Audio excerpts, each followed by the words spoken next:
नमस्कार दोस्तों, स्वागत है आपका जीके विद मितेश शर्मा। देखिए, क्लासेस की जो पॉलिटिकल है उसमें जो सरकार और लोकतंत्र है वो पार्ट हमने पढ़ा दिया। जो अगला नेक्स्ट पार्ट है वो है बाल अधिकार और बाल संरक्षण है। अब देखिए, पार्ट पढ़ने से पहले हम इसमें ये देखते हैं कि जो बाल अधिकार है और बाल संरक्षण वो है क्या। देखिए, आप खुद ही सोचिए, जो बाल अधिकार है ये क्या है और जो बाल संरक्षण है वो क्या है। बाल अधिकार का मतलब है जो किसी एक व्यक्ति का जो अधिकार होता है। मान लीजिए किसी एक नागरिक का अधिकार होता है तो वो नागरिक अधिकार हो गया। जैसे उपभोक्ता है तो वो उपभोक्ता अधिकार हो गया। तो अब ये बाल अधिकार का मतलब है कि जो बाल यानी जो बच्चे हैं उनका अधिकार, और जो बच्चे हैं उनका अधिकार, और अधिकार उनके मिलने के साथ में उनका संरक्षण। किनका संरक्षण? एक तो उनके अधिकारों का संरक्षण, साथ ही उन बच्चों का संरक्षण जिससे उनको सुरक्षा मिल सके, सुनिश्चितता मिल सके, ताकि उनका विकास हो। यदि हम उपभोक्ता हैं तो हमारे अधिकार होंगे। यदि हम नागरिक हैं तो हमें नागरिक का अधिकार होगा, मतदान करने का अधिकार होगा, नागरिक की जितनी भी उनको मिलती है सुविधाएं उनको प्राप्त करने का अधिकार होगा। तो इसी तरह जो बालक हैं उनके अधिकार भी हैं। और समय को देखते हुए ये अधिकार जो संयुक्त राष्ट्र संघ है 20 नवंबर 1989 को इन्होंने बाल बालकों के लिए यानी बच्चों के लिए अधिकार जारी किए थे। बच्चों के लिए अधिकार कानून वो बनाए थे। इसके साथ ही भारत सरकार ने उसको 3 साल बाद ही दिसंबर में 11 दिसंबर 1992 को इस पर अपनी सहमति प्रदान की थी। देखिए, आइए पढ़ते हैं बाल अधिकार है क्या। बाल अधिकार क्या है वो देखते हैं। बाल अधिकार संरक्षण आयोग कानून एक तो 2005 में बना है। हमने समझा कि बाल अधिकार है क्या। देखिए, बाल अधिकार वह है बालकों को शिक्षा मिले, उनके जीवन को स्वास्थ्य मिले, विकास करने के अवसर मिले, भोजन मिले, समानता के अधिकार मिले, धर्म जाति और बिना लिंग भेद के उनके सभी अधिकारों को प्राप्त हो, उनका विकास हो, सर्वांगीण विकास हो, इसके लिए उनको अधिकार दिए गए हैं। ठीक है, ये बहुत एक अच्छी बात है बालकों के लिए, बच्चों के लिए। जो उसके लिए तो भारत सरकार ने फिर ये कानून बनाया। देखिए, कानून क्या है? बाल अधिकार संरक्षण आयोग कानून। बाल अधिकार संरक्षण आयोग कानून 2005 में बना। अब बाल अधिकार संरक्षण आयोग कानून 5 में कैसे बना? एक चीज़ याद भर रखिए, जैसे सूचना का अधिकार है 2005, तो उसी के अनुसार याद रख लीजिए बाल अधिकार संरक्षण आयोग कानून 2005। अब ये कानून कैसे बने? देखिए, बाल अधिकार में बालक और बालिकाओं के वे समस्त अधिकार शामिल हैं जो 20 नवंबर 1989 को यूएसओ यानी संयुक्त राष्ट्र संघ के बाल अधिकार अधिवेशन द्वारा स्वीकार किए गए थे। यानी 20 नवंबर 1989 को संयुक्त राष्ट्र संघ में मीटिंग हुई थी, एक अधिवेशन हुआ था। तो उसके द्वारा जो बच्चों के अधिकार स्वीकार किए गए थे कि बच्चों के कुछ अधिकार होने चाहिए ताकि उनका विकास हो, ताकि उनकी स्कूल और समाज में उनको भी अहमियत मिल सके। ठीक है, तो 20 नवंबर 1989 को संयुक्त राष्ट्र संघ ने ये अधिवेशन द्वारा अधिकार बालकों के जारी कर देते, जिन पर भारत सरकार ने 3 साल बाद 11 दिसंबर 1992 को अपनी सहमति प्रदान की थी। ठीक है, अभी बाल अधिकार है क्या? बाल अधिकारों को कितने प्रकारों में विभाजित किया जा सकता है? कितने प्रकार के अधिकार है? ये 4 प्रकार के अधिकार हैं, न्यूनतम। जो एक बच्चे के लिए ज़रूरी है कि उसके अधिकार क्या है, ये बच्चे को लिए भी जानने के हिसाब से ज़रूरी है कि उनके अधिकार वास्तव में है क्या। देखिए, एक शॉर्टकट पहले इसका प्रीव्यू ले लेते हैं अपन। देखिए, एक तो होता है जीने का अधिकार, एक होता है विकास का अधिकार, ठीक है, एक होता है संरक्षण का अधिकार, एक होता है भागीदारी का अधिकार। ये 4 तो मुख्यतः मेन है जो किसी एक बालक के लिए, कि बच्चे के लिए बहुत ज़्यादा ज़रूरी है। आइए देखते हैं। देखिए, जीने का अधिकार से क्या मतलब है, यानी बच्चे को जीने के लिए क्या चाहिए?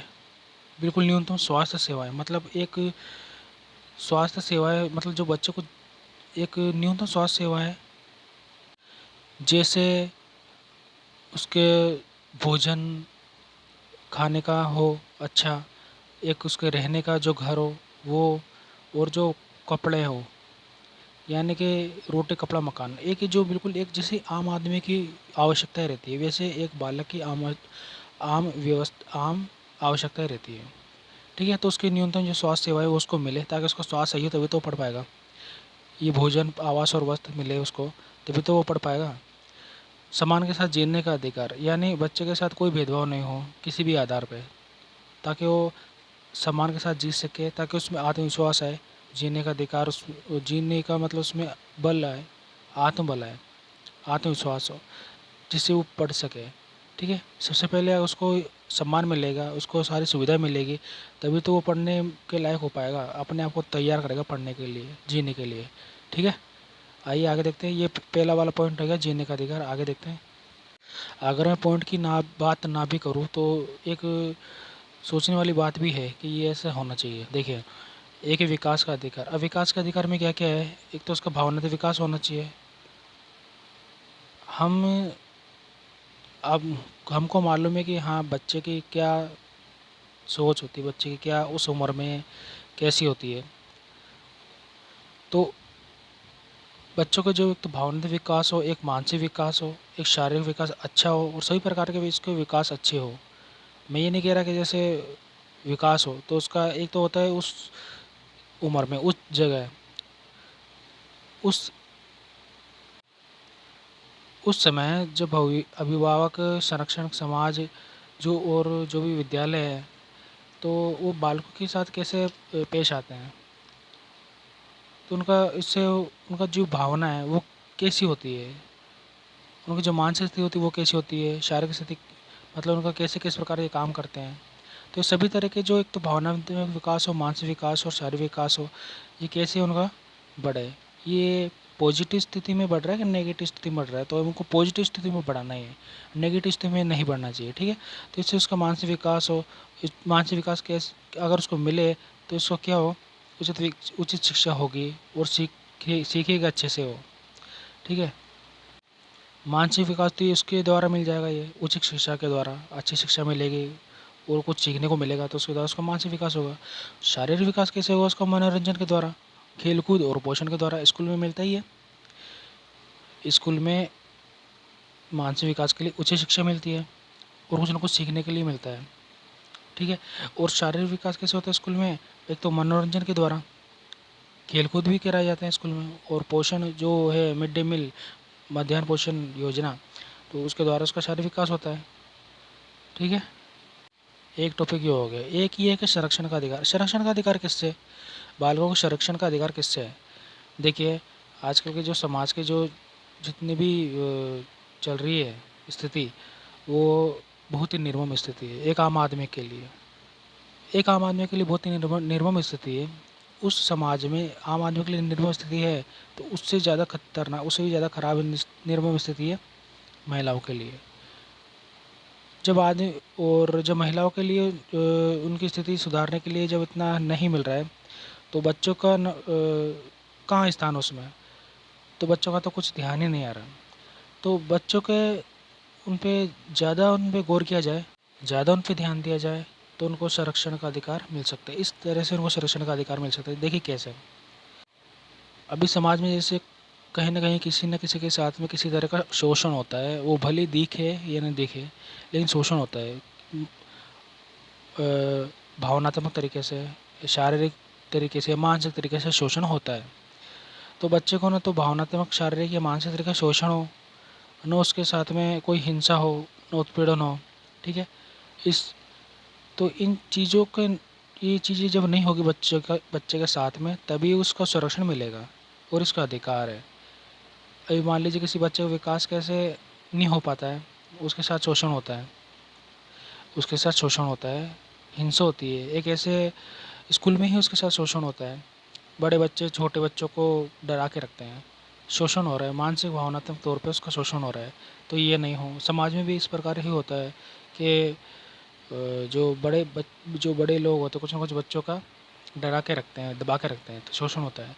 हिंसा, मारपीट के द्वारा बच्चे डर जाता है, कहीं मारपीट हो रही है तो बच्चा देखते तो डर जाता है, आसपास में, मोहल्ले में, घर में, समाज में, स्कूल में। तो इससे भी बच्चों को संरक्षण का अधिकार है। देखिए, और उत्पीड़न, उत्पीड़न यानी बच्चे को जो मारपीट के डरा धमका कर रखते हुए उत्पीड़न होता है, तो उसी बच्चों को संरक्षण का अधिकार है। ये नहीं हो सकता कि आप बच्चों को मारपीट के डरा धमका के घर पर रखें और उसका विकास ही नहीं हो। तो इन सब से बच्चे का संरक्षण का विकास होता है। आपने कई बच्चों को देखा होगा जो बच्चे विकलांग हैं, तो उनको भी संरक्षण का अधिकार है, क्योंकि जैसे वो होते हैं विकलांग, तो उनमें एक संकीर्णता आ जाती है उनको खुद के लिए कि वो दूसरे नॉर्मल बच्चों के साथ में कैसे रहेंगे। तो इस तरह की जो सोच है, ये जो उन बच्चों के लिए बिल्कुल भावनात्मक सोच अच्छी रखनी चाहिए उन बच्चों के लिए। ठीक है, उनको सहारा देना चाहिए, उनका आत्मविश्वास बढ़ाना चाहिए। एक है कि जो जैसे प्राकृतिक स्थिति होती है, प्राकृतिक स्थिति जैसे भी कुछ भी बदलती है, कुछ भी खराब होती है, तो उसमें सुरक्षा का अधिकार है, संरक्षण, उसमें सुरक्षा का अधिकार है वो सबसे पहले बच्चों को होता है कि हाँ, बच्चों को पहले सही सुरक्षित स्थान पर ले जाओ, तो एक संरक्षण का अधिकार उसमें होता है। एक इसमें है भागीदारी का अधिकार। देखिए, भागीदारी का अधिकार क्या, बच्चों को ऐसे फैसले, जो भागीदारी करने का अधिकार है, बच्चों को ऐसे फैसले लेने का भी अधिकार है जो उनको प्रत्यक्ष और अप्रत्यक्ष रूप से प्रभावित करता है। देखिए, वहाँ तो वैसे पहले नहीं थी, लेकिन अब के समय में बच्चों को ध्यान में रख कर के उनको विकास कैसे हो, पूरा सर्वांगीण विकास कैसे हो, इस बात को ध्यान में रख कर के ये कानून बनाए गए जो काफ़ी अच्छे हैं। इससे उनका पूरा सर्वांगीण विकास ही होगा।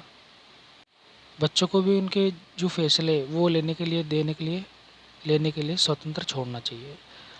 ठीक है, ताकि उनको और देखना चाहिए कि वो स्वतंत्र मतलब फैसले लेते तो किस तरह के लेते हैं, ताकि हम उनके जो भागीदारी है वो देख सके कि उनको भागीदारी है कि नहीं। क्योंकि हम जो भी फैसले लेते हैं उन पे प्रत्यक्ष या अप्रत्यक्ष रूप से प्रभावित करते हैं, प्रभाव डालते हैं। आइए अब थोड़ा जल्दी जल्दी देख लेते हैं। देखिए, बाल अधिकार हनन है क्या। बाल अधिकार हनन है क्या, एक तो ये है कन्या भ्रूण हत्या। ठीक है, बच्चों के साथ जो किस तरह का शोषण होता है वो। एक है बाल विवाह, एक है बाल श्रम है, और एक है बाल यौन हिंसा। एक है बाल तस्करी और एक बाल दुर्व्यवहार। देखिए, एक से आगे देखते हैं कैसे क्या। देखिए, कन्या भ्रूण हत्या 1994 ये बना है, 1994 में। इसकी रोकथाम है तो पीसी एंड पीएनडीटी कानून बना 1994 में।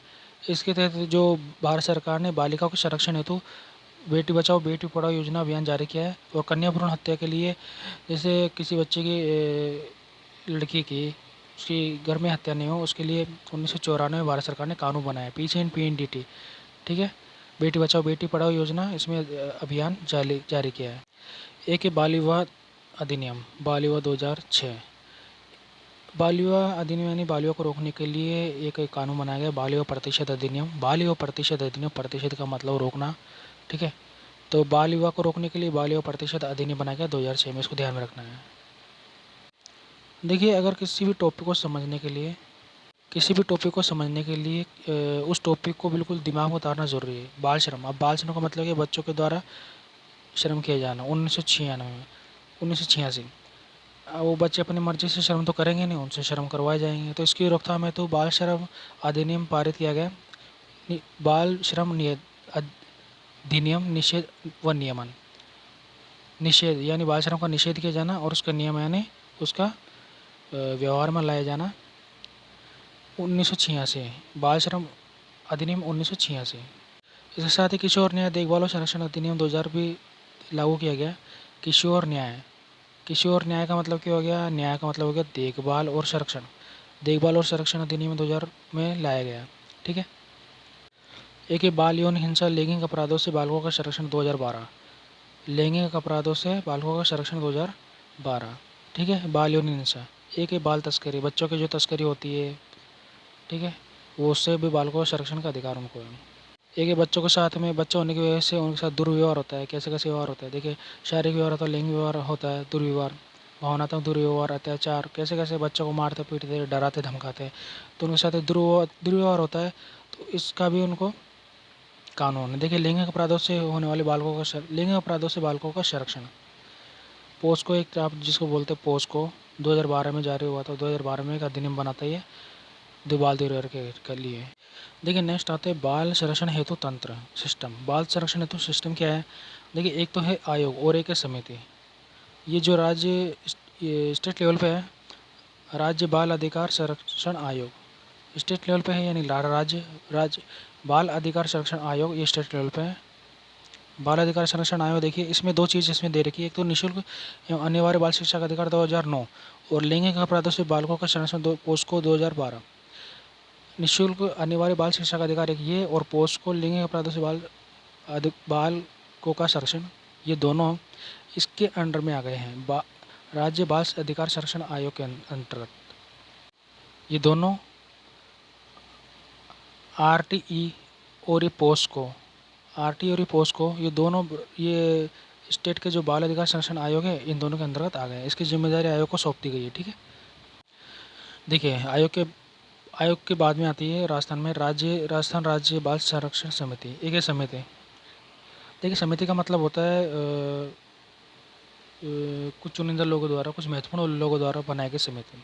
ठीक है, अलग अलग समिति है अलग अलग स्टेज पे। देखिए जिला स्टेज पे जिला समिति है, और जिले स्टेज से बिल्कुल नीचे ब्लॉक समिति है, ब्लॉक स्टेज से नीचे ग्राम पंचायत समिति है बालकों की। ठीक है, देखिए राजस्थान राज्य बाल संरक्षण समिति है जिला शाखाओं के रूप में सभी जिलों में किस नाम से, जिला बाल संरक्षण इकाई बच्चों के लिए। ठीक है, सभी जिलों में जिला बाल संरक्षण इकाई। ब्लॉक स्तर पे ब्लॉक स्तरीय बाल संरक्षण समिति, ये ग्राम पंचायत इस टाइप का ही है, लेवल का ही है। ग्राम पंचायत स्तर पर है ग्राम पंचायत स्तरीय बाल संरक्षण समिति। ठीक है, ग्राम पंचायत जो लेवल होता है, स्टेप होता है, उस टाइप में ही है। ये जिला बाल संरक्षण इकाई हो गई। ब्लॉक स्तरीय बाल संरक्षण समिति ये ब्लॉक स्तर पे है, और ग्राम पंचायत स्तर पे बाल संरक्षण समिति है। देखिए आपने देखा होगा चाइल्ड हेल्पलाइन क्या है, 1098। 20 जिलों में 1098 बच्चों के जो संरक्षण के लिए हेल्पलाइन है वो। वर्तमान में 20 जिलों में, देखिए कौन कौन से जिलों में है। जयपुर, उदयपुर, देखिए जयपुर, अलवर, भरतपुर, सवाईमाधोपुर, कोटा, झालावाड़, बाड़मेर, अजमेर, टोंक, भीलवाड़ा, उदयपुर, बांसवाड़ा, डूंगरपुर, पाली, जोधपुर, जैसलमेर, बीकानेर और श्रीगंगानगर, चूरू, सीकर। 20 जिलों में इसका 24 घंटे निःशुल्क रहती है ये व्यवस्थाएं। देखिए ये देखिए ये व्यवस्था है, ये राजस्थान का है नक्शा, ये देख लीजिए। इसमें ये नीचे के दो है, बांसवाड़ा उदयपुर, और ये बांसवाड़ा डूंगरपुर और ये उदयपुर। ये वाले हैं नागौर को छोड़ के अजमेर, जयपुर, टोंक, भीलवाड़ा। ये मत्स्य विभाग पूरा आ गया। अलवर भरतपुर, धौलपुर नहीं है, सवाई माधोपुर, करौली भी नहीं है। इसमें कोटा, झालावाड़ है, दो साथ बनाया गया। इसमें झुंझुनू नहीं है लेकिन सीकर है। हनुमानगढ़ को छोड़ दे तो चूरू है, बाकी के ये इसमें कवर हो रहे हैं। ठीक है, श्रीगंगानगर, बीकानेर, जैसलमेर, जोधपुर, बाड़मेर, पाली, ये जालौर, सिरोही नहीं है इसमें। ठीक है, जालौर सिरोही नहीं, कुछ नहीं है, बाकी सब 20 जिले हैं। तो दोस्तों एक जो खास है वो वापस देख लेते हैं। देखिए कन्या भ्रूण हत्या है, PCNPNDT बेटी बचाओ बेटी पढ़ाओ योजना। कन्या भ्रूण हत्या 1994 में है। 94 के बाद में बाल विवाह है 2006, बाल विवाह प्रतिषेध अधिनियम 2006, 1994 के बाद में 2006। फिर बाल श्रम आ गया, बाल श्रम और किशोर न्याय 2000, किशोर न्याय देखभाल संरक्षण। बाल श्रम, बालक ने श्रम किया 1986 में। ठीक है, कन्या भ्रूण हत्या जो हुई थी 1994 में। किशोर न्याय देखभाल इन्होंने की 2000 में।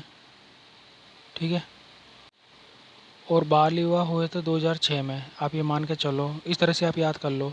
ठीक है, एक याद करने का तरीका सिर्फ ये है। ठीक है, तो ये जो कानून है वो इस तरह से याद करने का है। और एक ये है बाल दुर्व्यवहार, लैंगिक अपराधों से बालकों का संरक्षण पोस्को अधिनियम। ठीक है, तो दोस्तों आज ये बाल अधिकारों से बाल संरक्षण का जो पार्ट है वो पूरा होता है। कैसी लगी वीडियो बताइएगा ज़रूर। जय हिंद, जय भारत, धन्यवाद।